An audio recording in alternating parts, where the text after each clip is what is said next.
not going 7-9. Okay? I'm not going 7-9. Okay? Okay? Okay? Okay?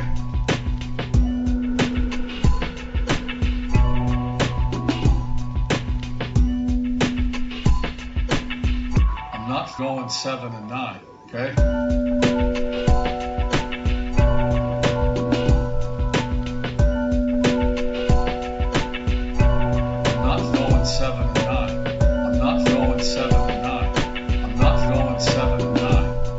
Hi, and welcome to the Grueling Truther Los Angeles Rams weekly show, brought to you by Gridiron Mo, an interesting new interactive football game app which pits you against other football fans across the country in predicting the next play within a live NFL game.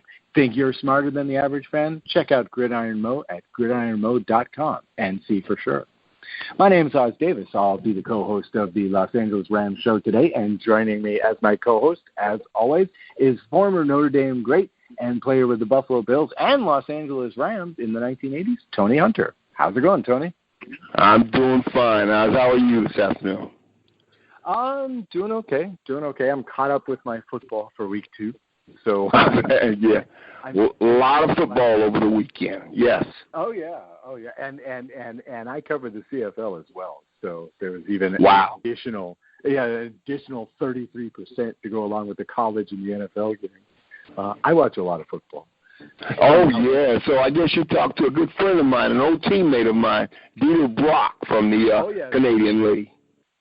We spoke with Mr. Dieter. Now, Mr. Dieter, he usually does the CFL Pick'em show with us here at the GrillingTruth.net, but the last couple of weeks he had missed it, and he had been in Winnipeg being feted as joining the Ring of Honor up there. So, okay. Yeah. Man, great guy. Man, did he have a strong arm, and he used to throw me that football. I enjoyed playing with Dieter. I enjoyed being on that on the same offense with him, definitely. Yeah, he'll definitely go down in Los Angeles Rams lore as perhaps the oldest rookie the team ever had. He had played a long time in Canada before he came to the Rams. I think he was a young 32 when he started with the Rams. Yeah, in the 80s. So definitely one for the Los Angeles Rams history books for sure. Tony and I will be talking about the Los Angeles Rams 9-3 nail-biting, cliff-hanging win at the Coliseum over the divisional rival Seattle Seahawks real soon. But I'd like to ask you a question or two first before we get into the meat of things, Tony. Okay. I had one question. This first question I wanted to ask you last week, but I guess I just got so excited talking about the Rams pummeling at the hands of the 49ers that I did not. Wow. I wanted to ask you this. As a guy who played pro ball in the rather more conservative 1980s, what do you make of this current trend this season in football and in other sports of sort of protesting or demonstrating at national anthem time? What's your take on that stuff? Well, I kind of have mixed feelings about it. I don't think anybody should feel threatened. I don't think their life should be threatened or fear death or fear being killed when they're pulled over by police officers. I definitely do not feel that should be the case for anybody in this country. On the other hand, I think Colin Kaepernick, he feels a certain way about the situation, and that's the way he's decided to handle it. I wouldn't handle it that way, but that's the way he decided to handle it, and I respect him for it. I respect it. Yeah, it must be a little bit strange for folks of your generation because, again, in the 1980s, doing something like this is a no-no. About the most rebellious thing you could do in those days is go on player strike, right? But oh my God, I see guys nowadays. A couple of years ago, I saw where I think it was Ben Roethlisberger. He had an injury in summer camp, and he left to go get a second opinion from his private doctor, not his team doctor. He left summer camp, and he missed a couple of days of summer camp to get a second opinion from his private doctor. And back in my day, he would have been on a plane out of town that same day probably. It just didn't happen. But nowadays, guys, I guess, have a little more freedom to do things, a little more flexibility, and they're expressing themselves. And overall, I think it's a good thing. And I think everybody's voice should be heard. Okay. Real good. Yeah, I was going to ask you that if you thought that, like, it is appropriate for NFL players to take a political stand in a public venue like this. But glad to see that. Well, first of all, I want to say I'm honored to be a citizen in this country, and definitely was an honor to play in the National Football League. And like I said, I don't know if I would have handled it that way. I don't think I would have handled it that way. But I'm not him. I'm not Colin Kaepernick. I don't know what his personal experiences were like, so I don't know what's motivated him to do what he's doing, but he's doing it. And that's that. Okay, well, closer to game time then, we can say that at least in Los Angeles, the excitement began even before opening kickoff. A reported attendance at the Coliseum, at the Memorial Coliseum here in L.A. at 91,000 plus. And in addition, the team broke out the old blue and yellow uniforms. Oh, yeah. How did you like that, huh? I absolutely loved it. I've always loved those uniforms.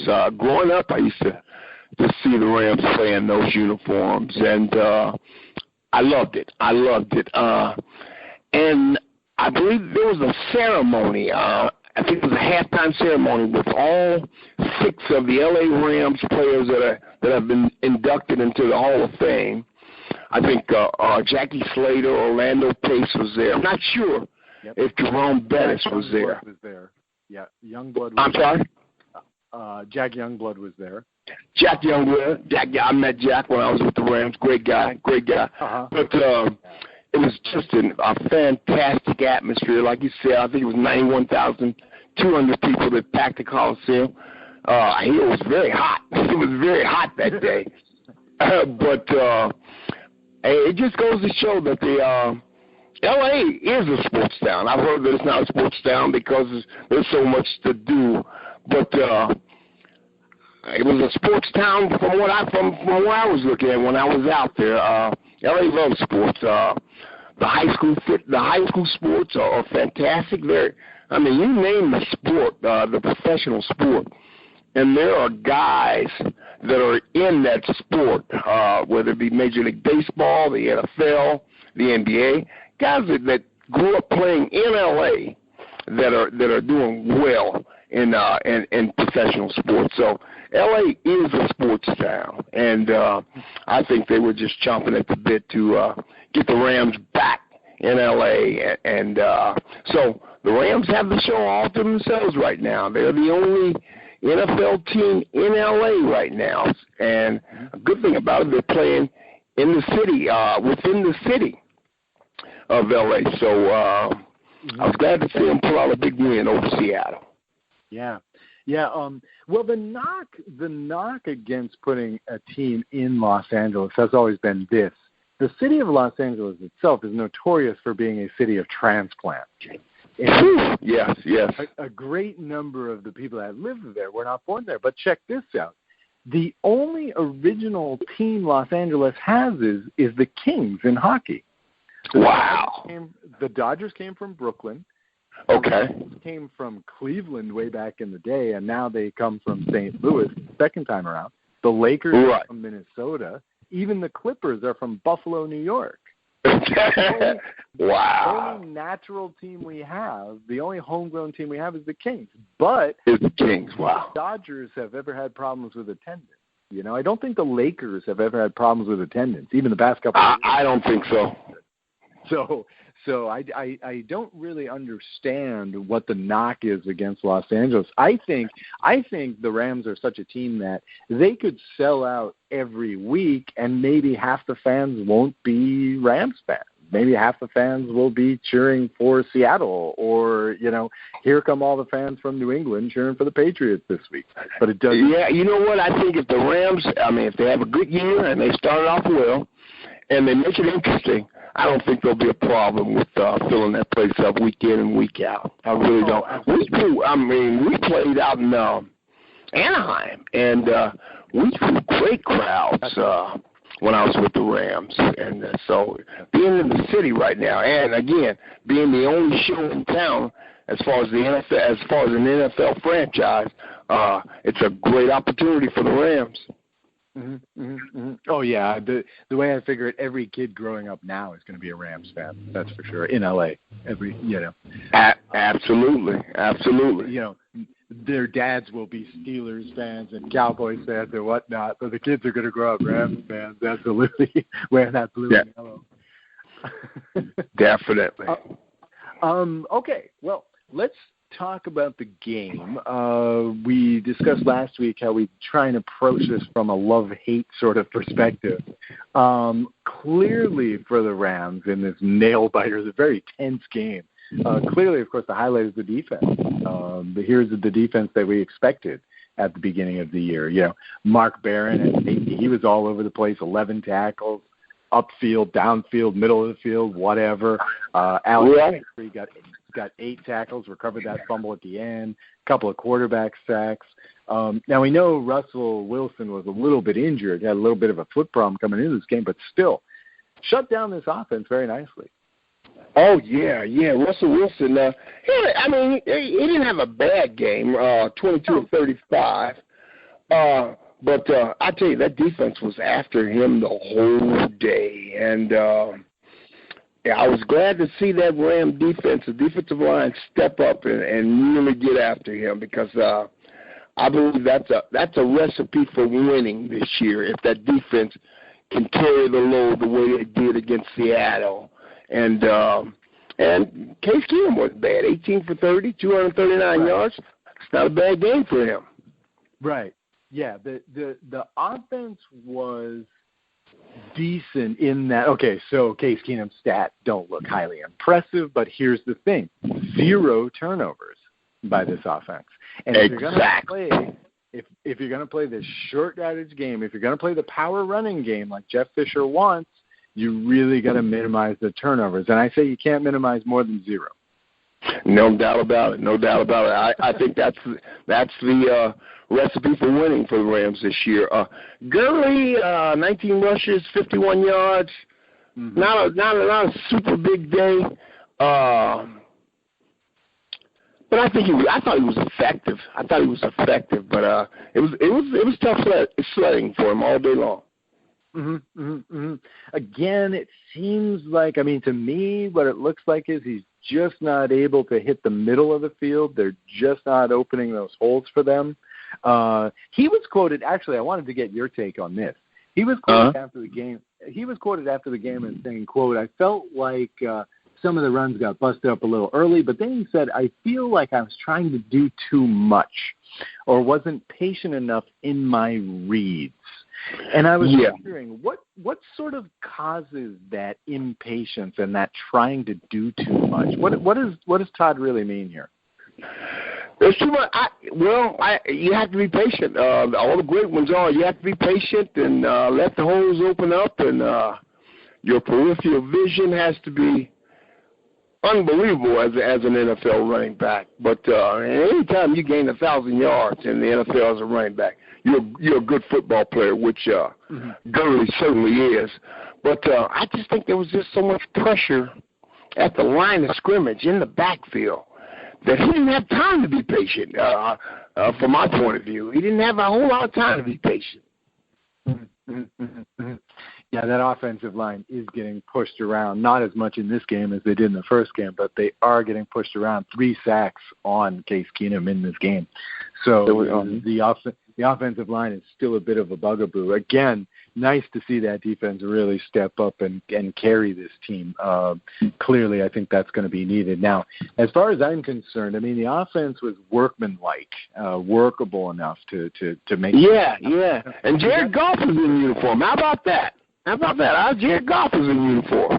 The number 1 pick. Yeah, hey, maybe next week he'll be second string and then he'll play. That would be great. It would be nice to see Goff play. The word coming out on him recently, before the game, they're asking about this, and Fisher says, look, we're talking about a guy who's never been in a huddle. We're talking about a guy who has not called plays in the conventional way. And so on one hand, because he's a system guy. He's coming out of Oregon, right? So sort of no huddle that just sort of flash the plays from the sidelines. And on but a pro-type offense. Right. And on one hand, this is kind of good news that he said this because, okay, now we understand what's going on. But on the other hand, it's kind of bad news because that's a lot of training that's going to have to be erased and relearned by Jared this season. Yeah. But and another thing is he didn't have, like we used to have, 6 weeks of summer camp. Right. Where you're hitting every day, and live bullets are flying every day. So he didn't get a chance to get that. But you have the OTAs, the off-season workouts, which he was a part of. So, but I think it's just a matter of Jeff Fisher wanting him to take it slow, and there's definitely a lot of benefit to being able to let a guy sit back, watch, and learn. Aaron Rodgers is a great example of that in Green Bay. By the time he had to play, he was called on to play. He was ready, very comfortable with the offense, very comfortable with his reads on the defense because Brett Favre had played so long in front of him. And I think Jeff Fisher has a history of wanting to take it slow with his quarterback, his young quarterbacks, and there's a lot to be said that that's a good way to approach it too. But right now, I'm sorry. Go ahead. He had Air McNair. He had Steve McNair in Houston/Tennessee, and he barely played for 2 seasons. Right, and I can remember reading some quotes from McNair where he was talking to his mom during those times, and he was saying, "Mom, they won't play me. They won't play me. I want to play. They won't play me." But so maybe that's the approach that he's taking with Jared Goff. Yeah. We'll have to hope he's half as talented as McNair was. Actually, you were talking about sitting these quarterbacks, and we may have just seen another one in Jimmy Garoppolo. I mean, here's a guy who been sat on the bench the entire year last year. And he was playing really well for the Patriots. Yeah, and here's a guy, just slip him into the system. He's totally comfortable from pretty much the first snap. And unfortunately for the Patriots, he went down this week. But there was another guy who just benefited from holding the clipboard, for a season. So right, definitely. He was ready. He was definitely ready to play. I think the diagnosis of his shoulder was a sprain. It's a sprain, which is a good thing. It's not a separation. It's not a break. So he may be able to come back in a couple of weeks, but by that time, Tom Brady should be back. Yeah.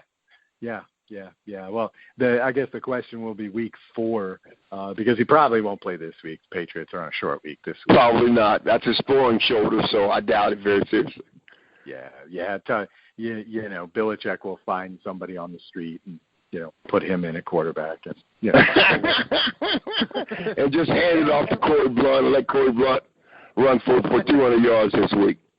Yeah, I sure hope so. I got him on my fantasy team. So.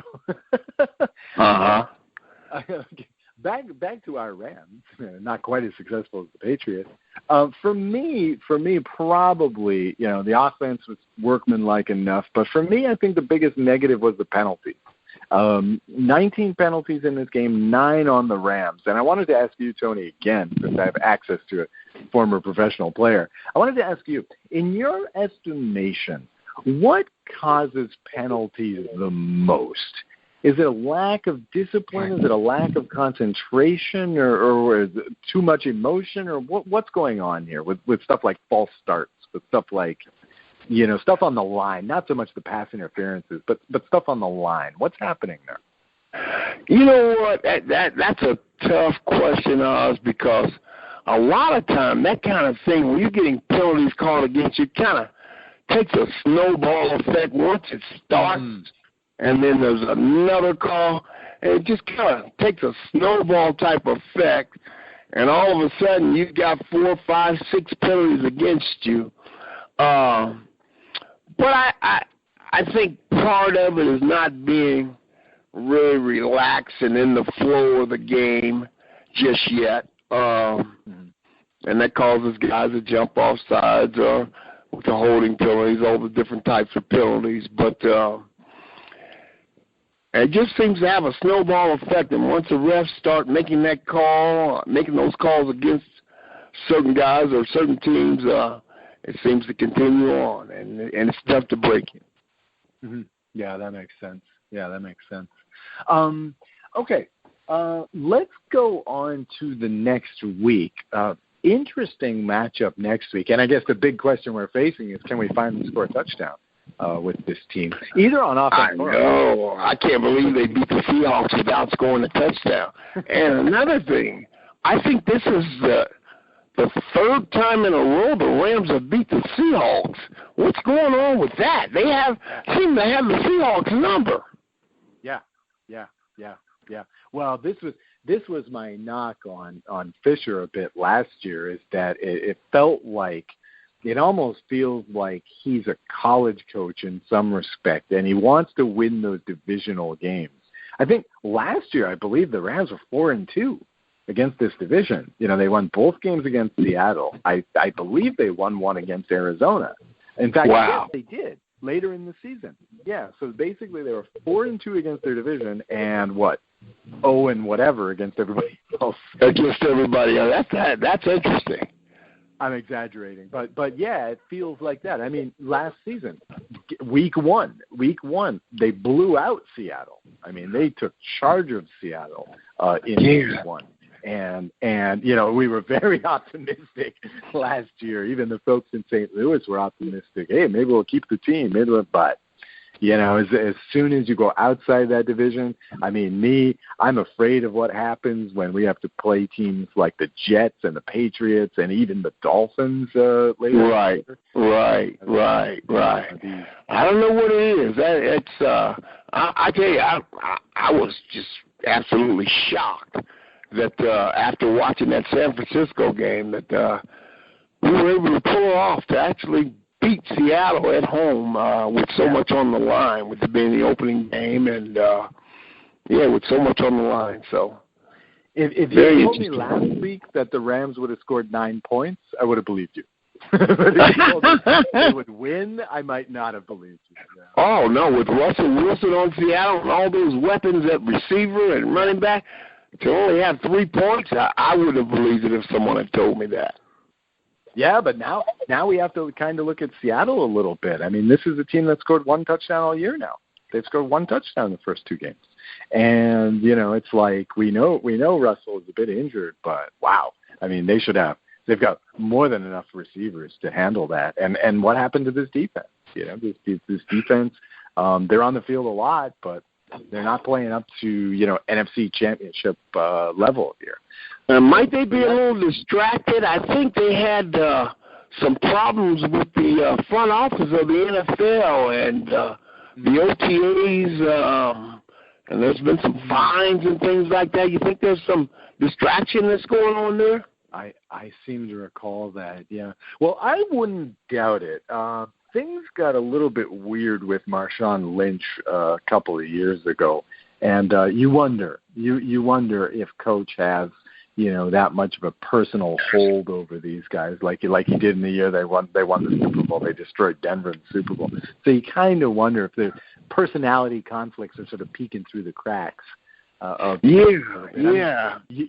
You played. You know how it is. You win, and everybody's high. Everybody loves each other. And then it doesn't take long before, things sort of fall apart and guys can blame each other. Guys start whispering and the finger pointing starts.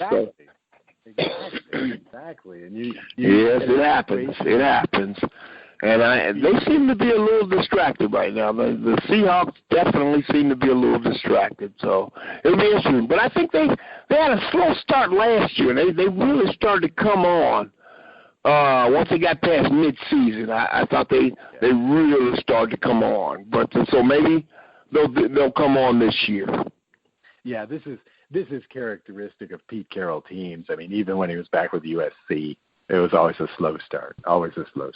So I remember the year they defended the Super Bowl title. They started something like 3-4 or something like that. And everybody was questioning that, but. Second half of the season, this is a sort of modern team with the mentality where we're built for the playoffs, So right. I'm not worried. I would be concerned about the one touchdown in 2 games. I mean, that's a bit concerning, but I don't think they want to start that slow. But right. I think that defense will eventually come around and to where they're playing. I mean, most of the guys are still there, but I'm wondering what the heck's going on with Russell Wilson right now. He doesn't seem to be himself. But I think, I guess there's an injury or something that. Yeah. Well, in that game 1, he got stomped on by Ngamagan Suh, who, of course, is not one of the cleanest players in the league by record. He stomped another guy, huh? Yeah, he kind of got spiked a little bit, yeah. And I don't think he can blame it on the cold weather this time. But I'll tell you what,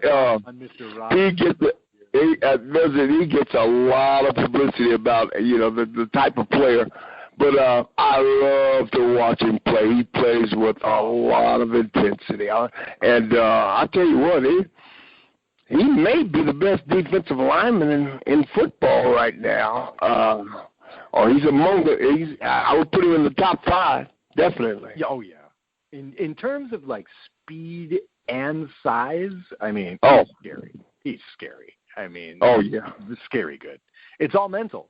Any problems he has are all mental. That's it. Yeah, I agree. He's so intense. And I think he loses it a little bit at times. But he's saying once he gets in between those lines, he just turns into another person. And I've seen guys like that. That just once they get on the field, they become a whole nother person. But really good football player. He really is. Not always nice. Yeah. He was the real Jekyll and Hyde. Right. Definitely. Okay, so next week we get Tampa Bay. Now we've got a nice chance to move into second place in the West here. Tampa Bay, like the Rams, they're 1-1. Jameis Winston, how do you like this guy? He's been highly mercurial. Jameis Winston. Yeah, he had a tough week last week. His first week, they were ready to put him in the Hall of Fame. It seemed like he was well on his way to becoming one of the top tier quarterbacks in the league.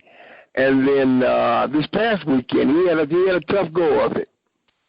Well, to me, on the year, he's got 5 touchdowns. He's got 5 interceptions. To me, that's Winston in year 2. I mean, I think he's that kind of quarterback. I think he's a gunslinger. I think he has confidence to spare. So I think he's going to be throwing it around whenever he feels the need to. But I think that he's young. He's going to have a lot of highlight plays, and he's going to have a lot of sloppy interceptions. I just think that's the way it's going to be. But clearly, this guy has talent. To spare. Oh yeah. He had glowing reviews about his first week performance. People were just going on and on about the maturity that seems to have taken place over this past off season, and then he had a tough go of it. But hey, defensive coordinators get paid in the NFL too, and they can make life miserable for you. So they got a chance to look at what he did in that first week, and they came in and threw at him probably something totally unexpected, and made a tough day for him. Well, I'm going to see. I am looking for a lot of pass rush this week. Doug Martin apparently is getting MRI today on an injury that he got in his last game, but odds are he's not going to play, no matter what the MRI shows. And Doug Martin, here's the number 2. Here's the number 2 rusher in the league last year. He's not going to play. Okay. So yeah, I'm thinking this is going to be a lot of Winston throwing, and this is going to be a lot of Rams pass rush. No, that's in Tampa Bay. That is in Tampa Bay, isn't it? Yes. Yeah, we're playing in Tampa Bay this weekend. Yeah. Unfortunately, travel West Coast to East Coast. So that's going to take away a few points, I think, from the Rams as well. Let's see. As far as Buccaneers on defense, a little bit of a mixed bag. They gave up 99 yards and 1 touchdown, 2 halfbacks last week, David Johnson and Chris Johnson. Okay. Especially David Johnson, kind of a Gurley-esque running back there. So not giving up a lot of yards per carry here. But what I thought was interesting is that Tampa Bay is pretty susceptible to that short pass out of the backfield. Johnson, David Johnson only had about 50 yards rushing, but he did have 98 yards receiving. So I'm looking at Austin. I'm looking at Tavon Austin have a hell of a game here. I think this is exactly the defense he wants to see. I'm just wondering about Todd Gurley. What can get him going? Yeah. It'll be interesting. Well, this past weekend I just saw 2 Ram Hall of Fame tackles. They were honored for something at the Ram game at the Coliseum. Jackie Slater and Big Orlando Pace. I'm sure the Rams wish they could add those 2 back down there on the field, and all of Todd Gurley's problems would be resolved if those 2 were down there. But they don't have those guys, and I think the guys right now that they have with Jeff Fisher being a veteran coach, I'm not sure who the offensive line coach is, they're just trying to whip those guys into shape. And the good thing about the Rams is, and if that defense keeps playing the way they did last week, great defenses travel with you. And so you can go on the road and hold the other team scoring down and get some points through in there and come out with a victory. But great defenses travel well in the NFL. Yeah, that's a good point. We're definitely going to need them too, because really at this point, the Rams are pretty much a one-dimensional team, maybe 1.5-dimensional once Todd gets going. But wow, yes. For the time being, wow, it's all defense. It's all defense in Los Angeles, even more than last year, I think. Okay. Yeah. Let me ask you this: the point spread on this game, Tampa Bay is a 4.5-point favorite. What do you like? Wow, is that right? At home, Tampa Bay is a 4.5-point spread. Yep. 4.5-point favorite. I think the Rams are coming off with a lot of confidence. They would have to be. They just beat the mighty Seattle Seahawks at home. And I think they're coming off with a lot of confidence. Now, on the other hand, Tampa Bay just had a tough game. And so they're going to be at home and really ready to play, really ready to get a win, so I can understand that spread. But I'm going to go with the Rams. And hopefully they'll go in there to play and come out with a win. All right, so you like the Rams outright. Yeah, it's going to be tough, though. I think Tampa Bay, they had a frustrating weekend this past weekend, and especially James Winston. And being at home right now and after having that type of weekend, I think he's going to be ready to play. I really do so. I think it's going to be tough sledding for the Rams. but I'm hoping that we can pull it off. I'll put it that way. Yeah, I can hear you. I think a lot of this is going to be about Winston's mobility. I think a lot of this is going to be the onus. I think is all on the Buccaneers' offensive line. I think they're facing a monster in that front seven from Los Angeles, and I think that's going to be where the onus is. Because again, I don't believe the Buccaneers are going to bring any run to this game without Martin in there. I really think it's going to be the battle in the trenches, as the color guys like to say. But yeah, I think so too. I think in nice weather in Florida, and again traveling West Coast to East Coast, we lose those 91,000 fans. Yeah. I think I'm going to take Tampa Bay by about a touchdown in this thing. Yeah. I think we'll keep it close, but Jemiah's maybe too much for these Rams. It's going to be a tough one. It's going to be a tough one to pull off. Yeah, it certainly is. Every game this year, every time I see a pass downfield, I'm going to wish Janoris Jenkins was out there. I really wish we hadn't lost this guy in the offseason. I know. That we had kept him around. It's no coincidence he was snapped up so quickly in the free agency period. For sure. Really was our ace in the hole on the deep play. In any case, all right. Tony, what do you got to tell us for this week? Any words of wisdom before we sign off here? Well, I tell you what, I think it's really, really interesting now. It's gotten really interesting now that Jared Goff is in uniform, and I think Case Keenum is playing good football. He's playing good, solid football. But as you know, in the NFL, NFL stands for not for long. Anything can happen on any given play. And if Case Keenum happens to go down and Jared Goff has to get in there, I'm excited to see what he can do. And I think he'll do fine. I really do. Yeah, I'm excited to see what he can do, too, just out of curiosity's sake. It'll be nice to see. It'll be nice to see them. And there's a lot of speculation going around right now because it doesn't seem like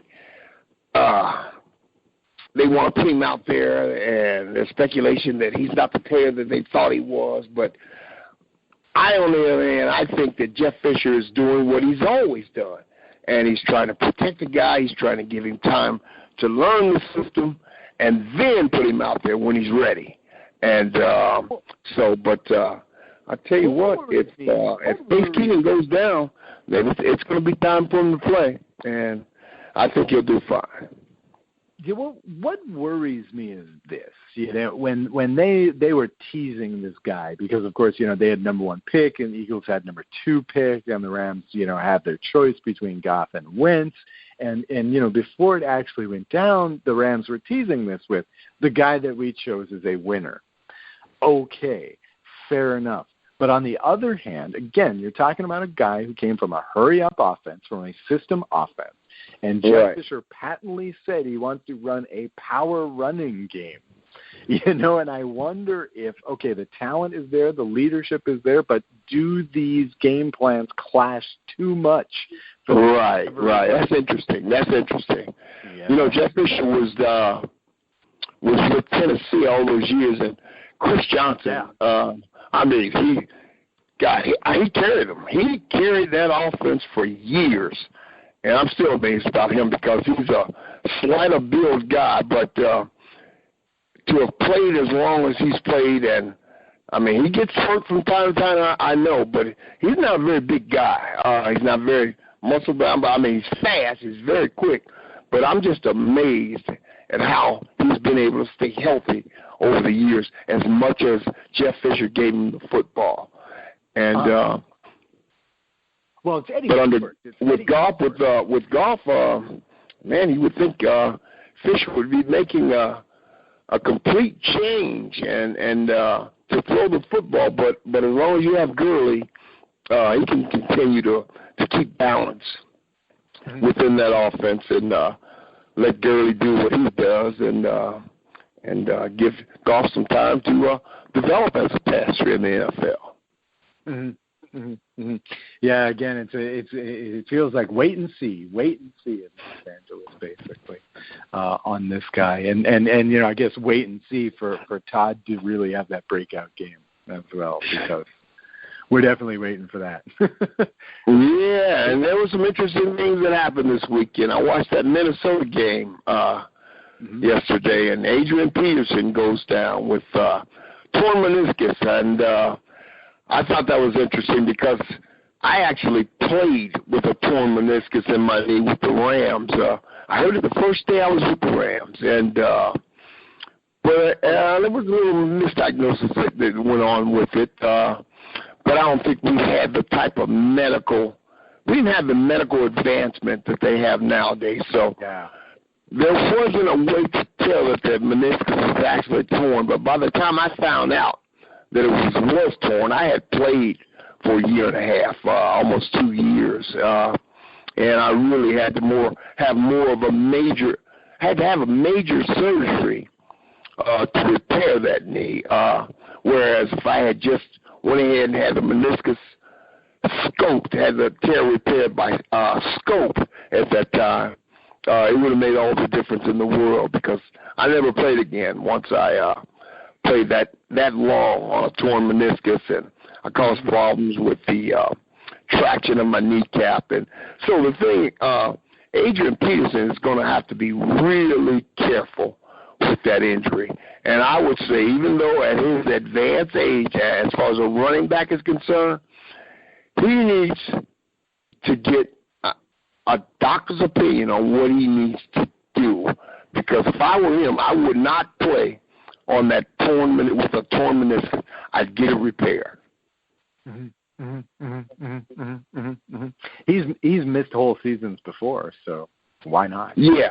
At his age, I don't think he should go through the rest of the season playing with a torn meniscus in his knee, because he'll never be the same if he does. No, I think you're exactly right, because, yes, he may be in advanced age, and biologically he's going to heal slower. But on the other hand, considering, some of the yardage he's racked up, he doesn't have many miles on the odometer. No, I wouldn't. Yeah. He missed a full season from the suspension. He missed almost a full season due to injury early on in his career as well. I mean, he doesn't have, he's been in the league for 7 years, but he's played maybe 4 full seasons. There's no reason for him to play out this year as well. If it's a case of, getting blood on the knee and never walking properly again. Right. Not with a torn meniscus, not for a running back. So much of his success depends on his stopping, starting, and lateral movement. And that's all. He needs to be able to do that. He needs to have healthy knees in order to play football in the National Football League. Absolutely.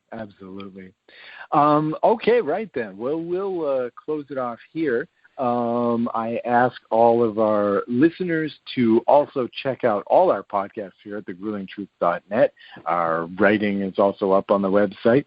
Tony, on his part, currently co-hosts the Notre Dame Weekly podcast. Weekly, yes. Yeah, exactly. How you liking that? What can you give us a little teaser? Notre Dame is having a heck of a time early on this season. What can you tell us about that? Yeah. It's I'll tell you what. While watching that Michigan State game, for a while there, it looked like we were being manhandled at home. And that's something that we at Notre Dame, when we come home, we expect to win, and we go out and expect to really put forth, 100% effort. And we expect to win at home, no doubt about it. For a while there, Michigan State would look like they were manhandling us. But I'll give our QB Kaiser, I'll give him credit. We came out in that second half, and we put up a fight. We put up a Notre Dame fight, and we made that a very interesting game. And in fact, we probably should have won it at the end. Yeah, nice second half. That has to give you a little bit of hope going forward. It's just that you're able to put together that sort of 30 minutes of action.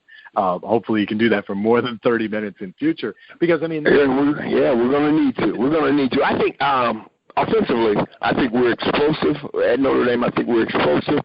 And I think we can score with anybody. But defensively, there are some things that I see on that within the defensive line. And our secondary is very young.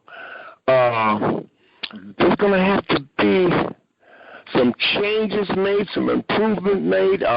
It'll be interesting to see how they mature throughout the season. But definitely there's going to have to be an improvement in our defensive play. Mm-hmm. Can you still make the playoffs?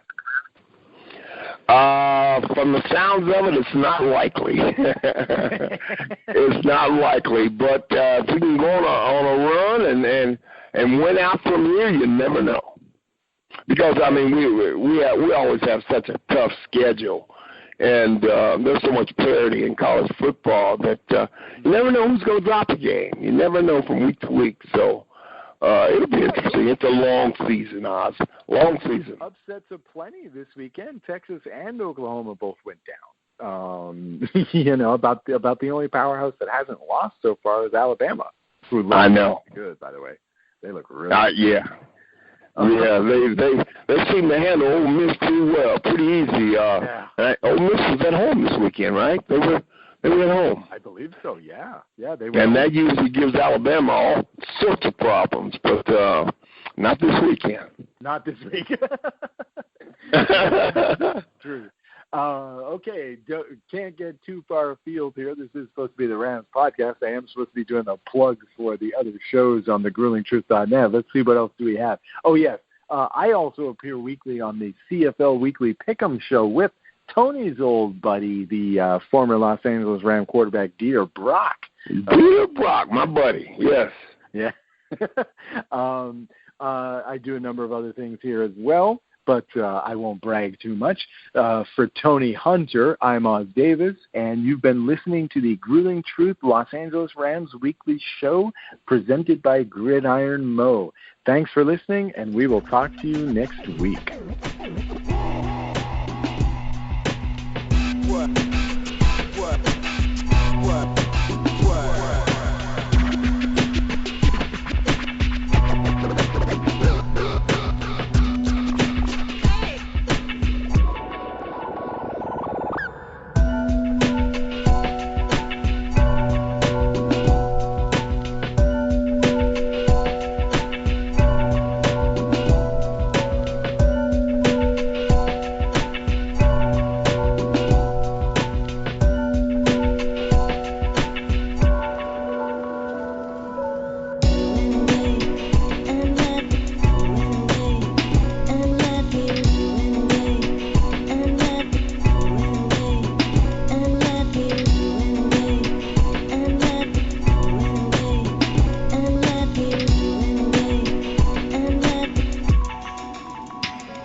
I'm not going 7-9. Okay?